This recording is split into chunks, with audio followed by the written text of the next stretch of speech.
welcome to the Glasswerk podcast. Today we interview Incubus frontman Brandon Boyd about his new solo record.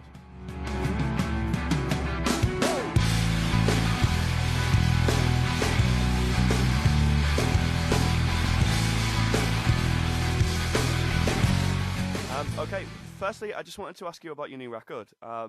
People are going to make the obvious sort of comparisons between this and Incubus, and I just wanted to know, for you, like, what is the difference for you? What is this a product of? I think that there's the obvious similarities because especially when any singer goes off and does a different project, especially one that's like myself, that's been involved with sort of exclusively one project for such a long time, and being that I'm the singer and the lyricist, so I'm sort of like the voice, if you will. For Incubus, I understood that there would be kind of an immediate how does this compare to Incubus? Mm-hmm. And I think probably for a short period of time that almost acted like a deterrent from doing anything, because also, truth be told, there was very little, if anything, that I wasn't able to do in Incubus as an artist and as a singer. So Mm-hmm. the decision to do this was born more of a collective decision as a band in Incubus to kind of take a break and a hiatus, if you will, and not actively kind of go out and be on tour for a minute and just sort of step away from it. And we kind of gave ourselves and each other permission to stretch out and do whatever the fuck we wanted, basically. So, but that didn't necessarily mean any of us wanted to stop making music, and what's interesting is that everybody immediately kind of went off and maybe in some, I don't know, search for a sort of an individual identity. We've always had a sort of collective identity as a band, Mm-hmm. and since we were kids, so I think that it makes perfect sense that at some point we were going to want to see what we would sound like left to our own devices. So that was part of it. And then part of it too was a lingering curiosity in me to try and write songs with Brendan O'Brien. He'd only ever produced Incubus records. So I'd worked with him for 10 years, but I'd never written a song with him. So getting to your question, I think that probably the main difference is my writing partner, and that creates almost like a setting, Mm-hmm. a sort of an aesthetic geography, if you will. And so the stuff that we were writing together immediately started coming out very, very different than Incubus, because Brendan is a very different kind of musician Mm-hmm. than I've ever worked with before. And it was writing with him was bringing out things in me that I I'd never really indulged. There was these sort of fun, strange kind of pop sensibilities that were starting to come out of me, and I've never been afraid of such things. So Mm-hmm. they never really came forth in Incubus as strongly as they did with this project. So I hope that answers your question. Yeah, I just wanted to pop back quickly to something you said. I know you said that there was always a freedom within Incubus to do whatever you wanted, but is there Yeah. a sort of different sense of freedom in working on your own and not having that label on a project? Yeah. There were a number of things in a sort of logistical sense. There was no longer a record label. Mm-hmm. There was no longer even management involved. This project was very kind of like freewheeling out Mm-hmm. into the wilds. There was no time constraint. There was no real budget constraint of any kind. It was all just sort of born of a mutual interest between Brendan and I to make music together. So in a lot of ways, it was just like back to basics, back to the most sort of elemental reasons why people would want to make music, just out of a pure joy and perhaps mutual appreciation for what each person is able to do. And as well, the difference between one of the big differences was I was bouncing ideas off of one other person Hmm. as opposed to four other people. So in Incubus, it's like you know, we all kind of do our respective parts. Um, you know, Michael writes the guitar parts, and I write the lyrics and the melodies, and Jose plays the drums, and so it's a committee. You know Hmm. what I mean? For better or worse. And I think a lot of the time that's acted as a strong point for us as a sort of songwriting collective. But writing with Brendan, it was just him and I. There was nobody else to sort of there were no other opinions sort of coming Yeah. into the kitchen. So it was a much more closed kitchen, I guess you could say. I've heard you talk about that before because I was looking at some of the other interviews you'd done and talking about that sort of having that one person to bounce off as opposed to a number of people to bounce off. And I Yeah. just how do you think you would fare on your own? I mean, like, and I don't mean that in a negative way, but like, how do you think you would fare if it was just you in a room and you were set off to make an album? Right. Well, there's actually a really good example of that exists already. In 2010, I wandered off into the woods of upstate New York and made a record called The Wild Trapeze. Hmm. And that was actually my first solo record, but I didn't really do anything to promote it or uh, at all. I mean, I did a tiny bit of press right when it came out, but then I went straight into writing If Not Now When with Incubus. Hmm. So I never performed the songs and nothing like that. So the Wild Trapeze is a good example of what I sound like when left completely to my own devices. I played, 98% of the instruments on that record, and um, it Did was a lot of fun, but it was humbling too, because I'll be the first one to admit that I'm not a fantastic musician. I'm under no illusions that I am a good guitar player or a good drummer. I know how to play the drums, I know how to play the guitar, and I can tinker on many instruments, but I don't excel in any one instrument other than I'm pretty good at singing at this point. I think I'm doing all right with that. Yeah, man. In terms of playing shows, because you said you didn't perform that so much, the solo shows, I'm assuming. So correct me if I'm wrong. That the shows are going to be would be smaller than that of Incubus. And I just wanted to know Yeah. how you approach those shows. Do you approach them differently? Is there a notable difference in the performance element of it? Yeah, well, I just did the first handful of concerts um, that were Sons of the Sea concerts. We did perform a lot of material off of the Wild Trapeze as well. Um, Hmm. but it was interesting because it was the first time that I ever actually actively put a band together. Incubus has been the one and only band I've ever been in, and I can't really say that I put the band together. It was almost like we kind of just sort of like we just became a band. I know that I grew up with Michael and Jose from Incubus since we Hmm. were kids, and Michael was always very talented at the guitar, and Jose started playing drums when we were in, I think late middle school or early high school, and I think that they were interested in me as a singer because I had long hair and I wasn't. I liked holding the microphone. I didn't know how to sing or anything, but I just sort of had long hair and liked holding the microphone. These are reasons you start a band when you're 14 or 15 years old. Absolutely, man. Yeah, and that's really it. And we sucked. We were awful, but we just kept at it, and eventually we started getting pretty good after a decade or so. So, um, but yeah, so I went out and sought out musicians to learn this material and play this material. At first, it was actually really daunting. It was scary to me.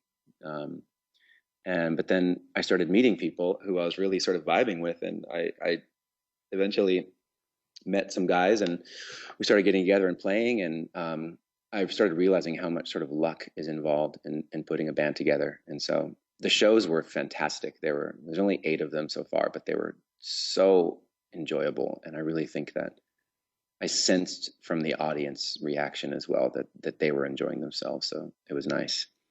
That's But it's very different. I mean, it's 5-piece band. There was no production. We had like a backdrop. We mhm. were. Um, it was about as stripped back as we would have been in Incubus when we were playing in small theaters. You know what I Yeah. mean? But it was fun. It was really fun. It was a beautiful challenge. I Is it loved every minute of it. is it nice to get back to that sort of like bare bones performance? Is it nice to go back to that and sort of have that intimacy with the crowd a bit more? It was really enjoyable.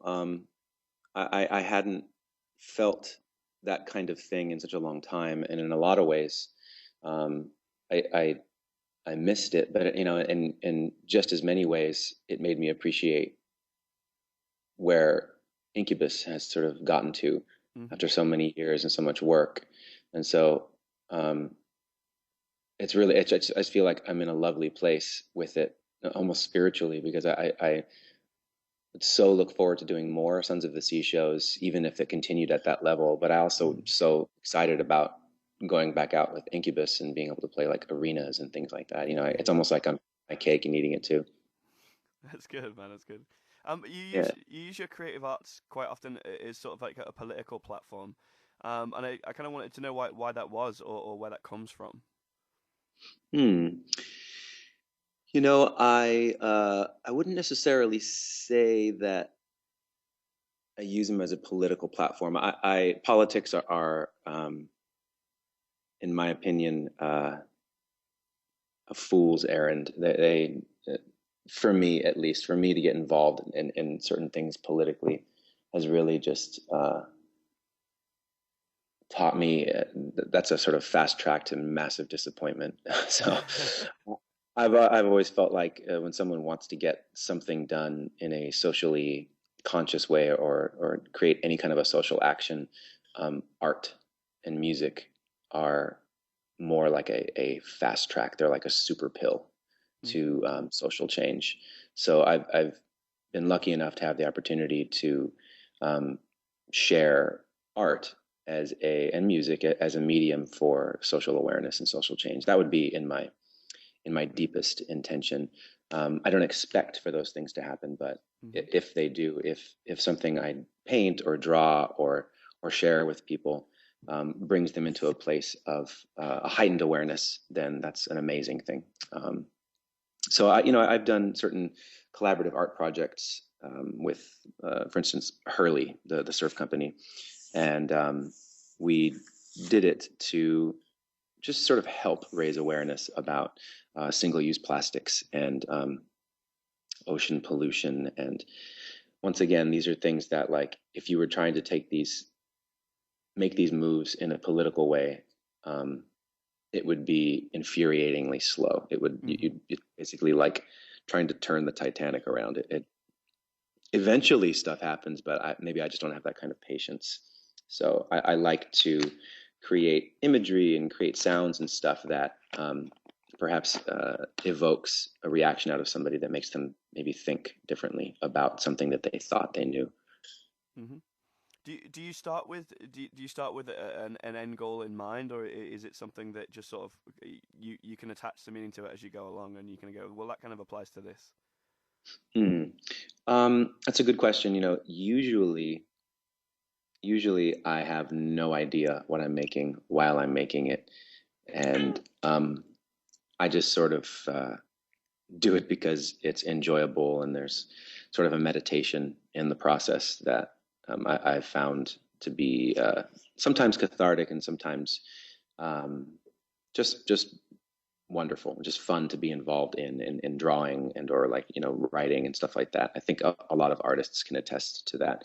That most of the enjoyment is sort of while you're doing it, Hmm. and there's almost a bittersweet um, element that occurs when you're finished with something. And sometimes you'll even prolong the ending of a project because you're having so much fun doing the project. Yeah, yeah, yeah. Something like the Hurley thing, I had the idea beforehand, um, and I knew that it was really important to me. I grew up surfing, and I still surf, and surfers and people who are near oceans and stuff are sort of on the front lines uh, of ocean pollution. And we kind of see, you just take a walk down the beach after a storm, and you see kind of the stuff that has been discarded and forgotten about. And just because you forget about it when you sort of throw your plastic bottle into the street doesn't mean that it like goes away. Hmm. And we find those things and they wash up. And what's alarming is that they sort of wash up um, little of it washes up, and we see a lot of it on the shores too, but little of it actually washes onto shores. Most of it gets pulled in ocean currents into what are known as gyres. There are 5 of these gyres. You may know something about this, but there's one in the Pacific Ocean, like in the very middle of the Pacific Ocean, that is there's so much plastic and plastic debris and trash that is collected into this gyre, that it is actually about the size of the state of Texas, this trash island. And it's a little bit like an iceberg, because most of it you can't see on the surface. Most of it is sort of deep down into the water, and it's changing the ecosystem of the ocean. It's changing the sort of biochemistry of the fish and the things that we end up consuming. Yeah. So in a lot of ways, when we're not paying attention to these things and just sort of doing the single-use plastic thing, you tear your plastic off your thing and throw it away, and it doesn't go to the right place, we're kind of shitting the bed. We're shooting ourselves in the foot, because we end up consuming that in the end through our food. So it's really it's one of those things that, in my opinion, is important that we start paying attention to more. Anyway, but to answer your question, yes, I most of the time I don't know what I'm doing. Sometimes I'll have an idea and I'll follow through with it like that. I just wanted to nip back to what you were saying about the end of a project. I read it in an interview that you did, that you said that art doesn't really have a finish line so much, in the fact that there isn't really there isn't an end product really. You just kind of decide when it's done, and I just want to know how you get to that place where you feel that a project is ready for people to see, or for public consumption, I suppose. Yeah, I think that it's mostly just a feeling. There's like a feeling that if it's like a drawing or a painting, and you've been hovering over it for a week and just kind of chipping away at it and adding things and taking things away, and then there's sort of a strange moment, almost like a psychic moment, where the thing you've been making communicates to you, stop. As soon as you said stop there, the actual thing froze, and it cut out for a little bit. Oh, interesting. I basically just said that they the piece almost communicates to you, as if you had imbued it with so much love and attention and intention that it like comes alive somehow, and it speaks. It's like it says, stop, you're finished with this portion of it. But what's interesting is that if you're in that sort of circumstantial space to share your art, whether it's music or painting, with an audience, that's what I mean when I say that the piece is never really finished, because you'll let it go into the world in a book or at an art show, or somebody buys it or something, or you give it to a neighbor or something, and then they hang it on their wall, and then it starts to inform their experience. So in a way, it never stops informing or being interpreted. And if the art lasts, especially, it can inform and be interpreted sort of cross-generationally, which is really fascinating, especially like for example, take a Beatles song. It's like everybody knows the Beatles. Most people love the Beatles. I've met a couple people who don't like the Beatles, and they're kind of weird. But their music has continued to inform and inspire and be interpreted, decades later, many generations later. And to me, that's a form of art that's like alive. It's alive. It is its own weird kind of communicative life form that continues to speak to generations. So that's kind of what I mean when I say art never really finished. Cool.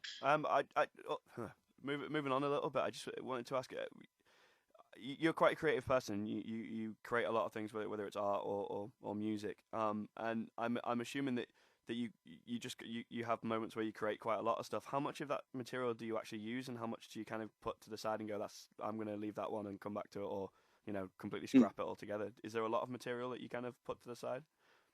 Yeah, I would say that most of the material doesn't see the light of day. Most of the material remains in sketchbooks, or in voice recordings on my phone, or there's, there's a tidal wave of stuff that I hope and pray will never see the light of day, because people might actually see the complete hack that I actually am. You know, it's like people see a good example is like, you know, this sort of social media generation, and it's an interesting phenomenon when we are putting ourselves out into the world via these pictures we take of our lives and of ourselves, and the things that we tweet and the things we put on Facebook and all this stuff. But what doesn't get talked about as often is that it's like each person has become a curator of their own content, and so you get this like hyper filtered version of the person's life.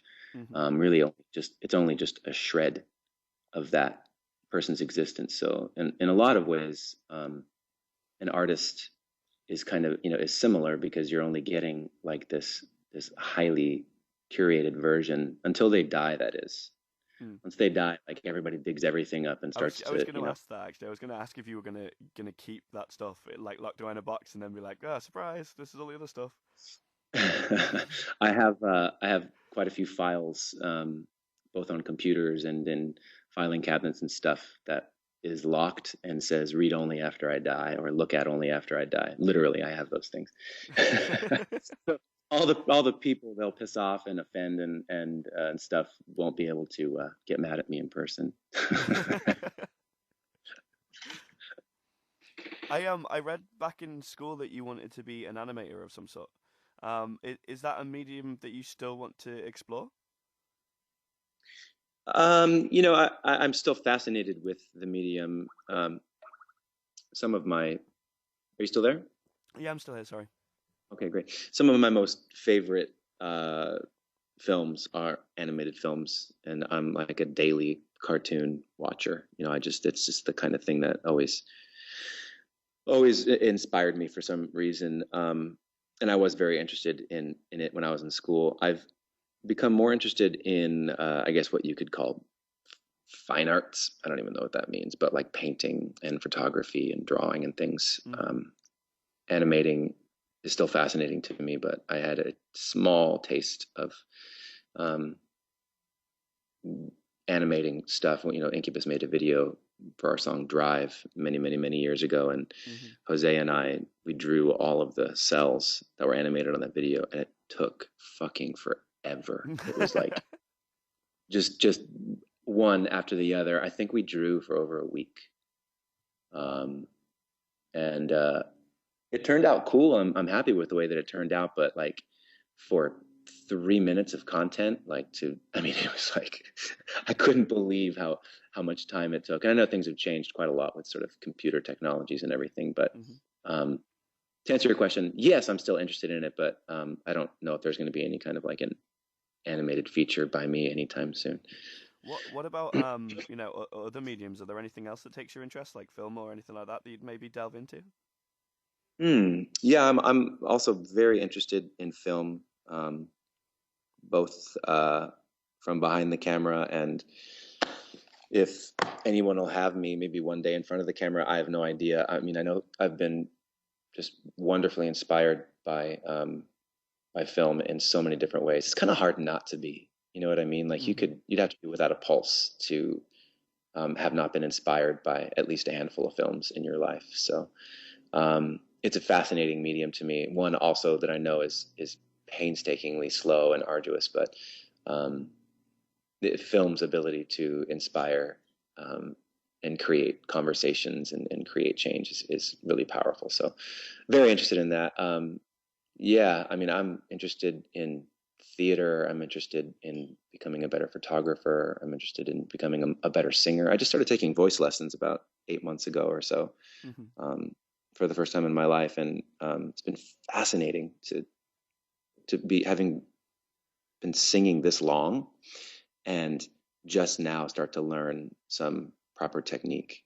Um, so it's hopeful. I might become a good singer one of these days. I, It'd be really cool, you know, after having sung so long, it'd be really cool to find, you know, different places in my voice.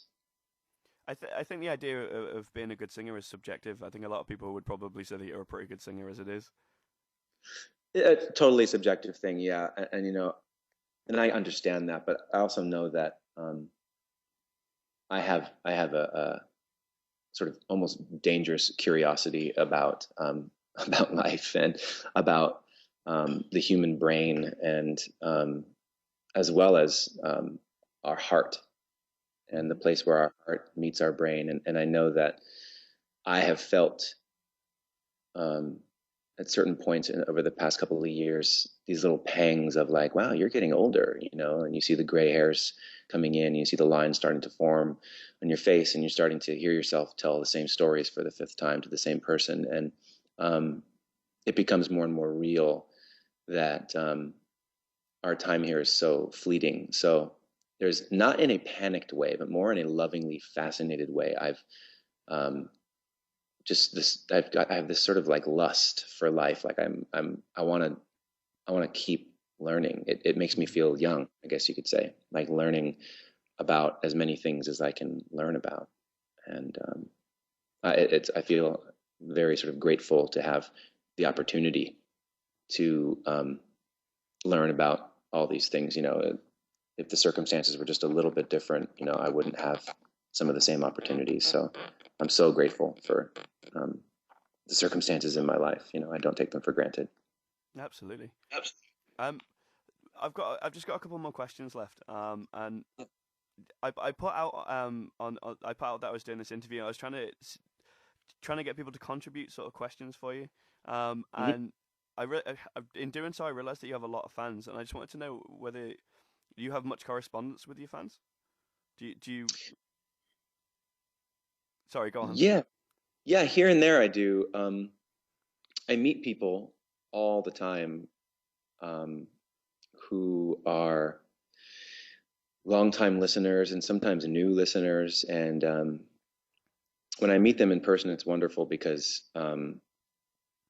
it's nice to help ground that experience for them. Hmm.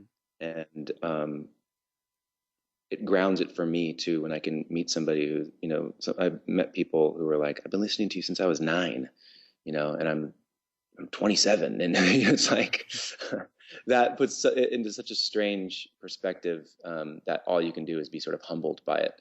Yeah. Um, Social media on the plus side has really changed that as well.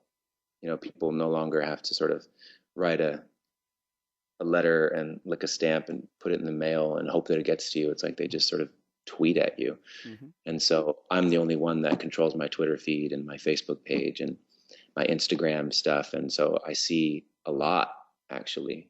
Um, I see a lot of what people say. And I have to, if I could just use this moment as sort of the platform to say so, like I'm totally humbled and inspired by the reaction that people sort of mirror to me. They're so gracious and they're so kind, and it's so rare when somebody tells me I need to kill myself on Twitter.